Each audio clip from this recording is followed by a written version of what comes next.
Thank you. Dimitri has over 20 years experience in the area of IT, the last 14 of which have been dedicated to the field of information security, and has a long track record of risk analysis, vulnerability assessments, penetration tests, technical security and compliance audits on large corporate infrastructures of international organizations. He currently serves as Managing Director of Encode Middle East in Dubai. He holds an MSc in Information Security from Royal Holloway and is a PCI DSS qualified security assessor. Thanks. Good afternoon, ladies and gentlemen. I'm Dimitri. For the next 1 hour or so, we are going to take a look at how some cornerstones of banking security, which up until recently were thought to be secure, have been proven not to be secure anymore. We're going to take a look at ways that people have used to make an awful lot of money, and the ways that people will be using for the foreseeable future to continue making some money. There's an implied assumption there that you understood that the attacks that we are going to discuss this afternoon are not theoretical, but they have actually taken place.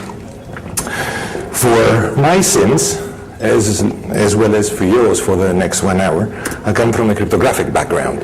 So some of the things that we're going to see refer to cryptography, but it's not hardcore cryptography, and it's not the algorithms that we are going to be discussing.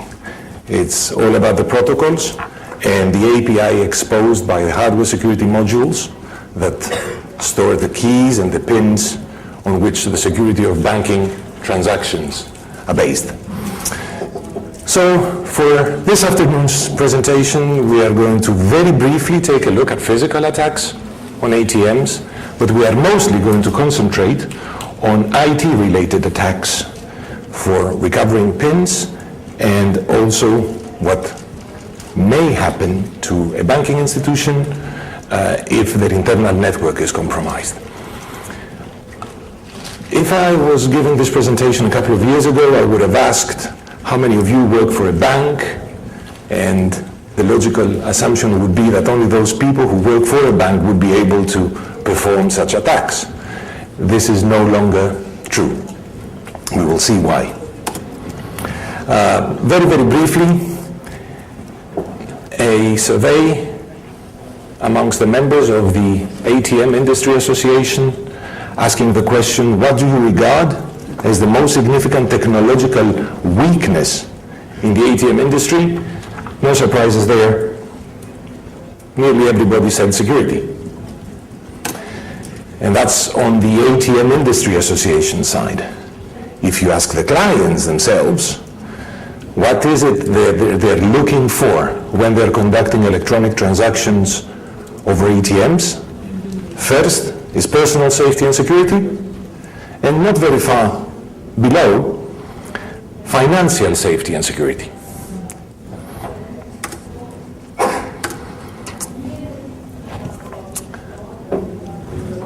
A few months ago, there was an orchestrated attack in the Gulf. An ATM network was penetrated, and both credit and debit cards were compromised. And it was not just from one bank, it was from every bank, and it didn't just affect the residents of that country, it also affected visitors of that country. It was large scale. We will make conjectures on what happened, since there was an official investigation. However, the official results were never published. Well, if we ever see them on WikiLeaks, it won't be me. There is a lot of concern about financial transaction security. The managers of the ATM networks themselves think so. And it all starts becoming even muddier when people start developing automated tools, code, in order to perform these attacks either faster or on a wider scale. And we have started seeing the first malware targeting either ATMs or payment switches, central infrastructural components which aggregate payment transactions. The objective of those attacks is very simple. Recover the client's PINs and the card numbers. So the perpetrators can clone the cards and then they can withdraw money out of the victim's accounts. So very briefly, how does an ATM work? We all use ATMs. This is the classic idea of everybody. Everybody has about an ATM. It's a box, I go there, I put my card, I put my PIN, money comes out. So it is a place that contains money.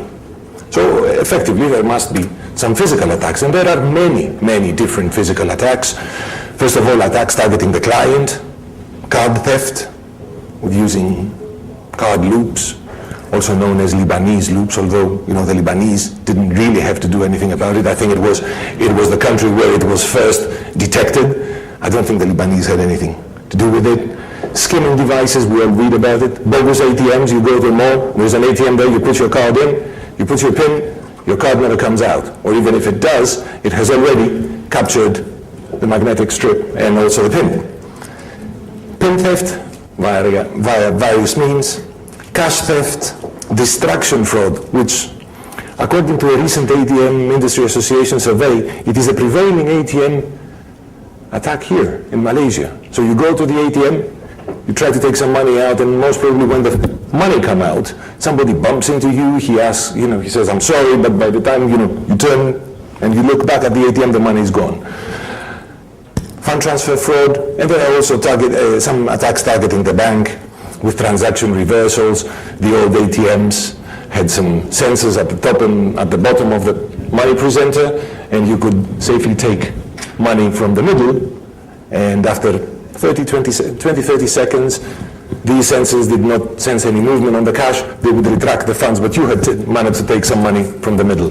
These are being slowly phased out, the old ATMs. There are new ATMs now which have individual retractor bins. So if the money goes back, rather than being taken into a central slot, they're individually stored and matched against the client who did the transaction. So if you take money from the middle, then the bank will know who you are.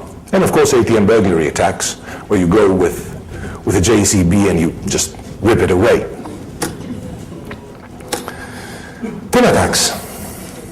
Now, for the layman, we saw what an ATM looks like. When you take a look at the ATM itself, it contains some more components. Obviously, the front with the screen and the PIN pad and the card slot.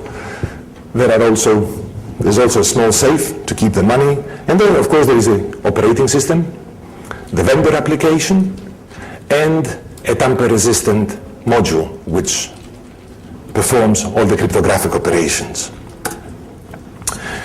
How does an ATM network work in general? How are we able to travel to a different country and use our credit or debit card to take money out of our account back home? Well, we go to any ATM, an ATM that does not belong to our bank, be that in our country or in a different country. We go there and we put our card and we put our PIN. The PIN gets encrypted on the ATM and it is sent to the central switch of that particular bank, which, not surprisingly, because it acquires the transaction, is called the acquiring bank. This particular machine here, the ATM processor, it is equipped with a hardware security module which decrypts our PIN and re-encrypts it with a key shared between that bank and a central switching network, either Visa, MasterCard, or a national one. The reason being, it's not feasible for all the banks to store everybody else's keys. the key management becomes very difficult. So you have a hub and spoke configuration where you have central locations which share keying information with everybody else. So if A wants to talk to B, they have to go through a central location. So your PIN will get decrypted here, re-encrypted in with a key shared with the switching network. The switching network knows how to talk to your issuing bank, the bank that gave you the card. It will encrypt it with a key of this bank. It will send it to the bank. The bank will do the verification of your PIN, and then it will send back an OK or a deny, and accordingly, this will be routed all the way to ATM, and the ATM will either give you some money or you will get a rejection. The PINs themselves, they are encrypted using a trivial process. The PIN is formatted in an 8-byte block, and then either DES or triple DES is used to encrypt that. There is a number of internationally recognized formats for PIN encryption. They have to be internationally recognized, and there is a small number of them, so there can be interoperability of the different networks. The PIN block formats range from the simplest, which is the ISO 2 PIN block, which is number 2 for the version, number 4 for the number of PIN digits, then the 4 PIN digits, and then a filler of hexadecimal Fs.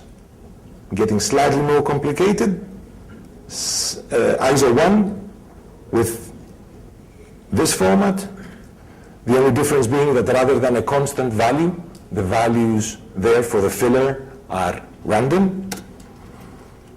To slightly more complicated, ISO 0, when you have the same like ISO 1, but then you exclusively OR this with a second constant which comes from your primary account number. This is the number of your card. To slightly more complicated, and that's the final format, which is ISO version 3. Again, your PIN, the PIN, some random values, and your personal account number, the PAN. Why does this have implications? We will see later on. The ISO 3 is considered the most secure because it binds the PIN with your personal account number, the card number. It diversifies the encrypted PIN blocks, so if two people with different account numbers, with different card numbers, share the same PIN, and it's not difficult to do, there are only 10,000 pins in a 4-digit PIN quantity, then the encrypted PIN block is going to be different. It's going to look different. If you and I share the same PIN, the encrypted PIN block is going to be different because your card number and my card number are different. We combine that with exclusive OR and then we encrypt. So what do we do in order to generate the PIN? We take the primary account number, we take one key which is stored inside the HSM, we call it the PIN master key, we encrypt this, we come up with a hexadecimal value, and because of course there are no hexadecimal digits on the ATM PIN pad, we do something called decimalization, where we convert every decimal character back into, every hexadecimal character back into decimal. So if the result of the encryption is 4FA2, we do a truncation, we just take the 4 first hexadecimal digits, we map those to decimal values. In order to do that, we use some decimalization tables, which all they do is they map hexadecimal digits back to decimal digits. And this is the decimalization table most used. Now, there is an observation to be made here. Some numbers have more than one hexadecimal digits. Some decimal digits have more than one hexadecimal digits mapped onto them. So, for example, 0, decimal 0 maps hexadecimal 0, but also maps hexadecimal A. So, they're more likely to occur in issued PINs. Is this an implication? We will see about this.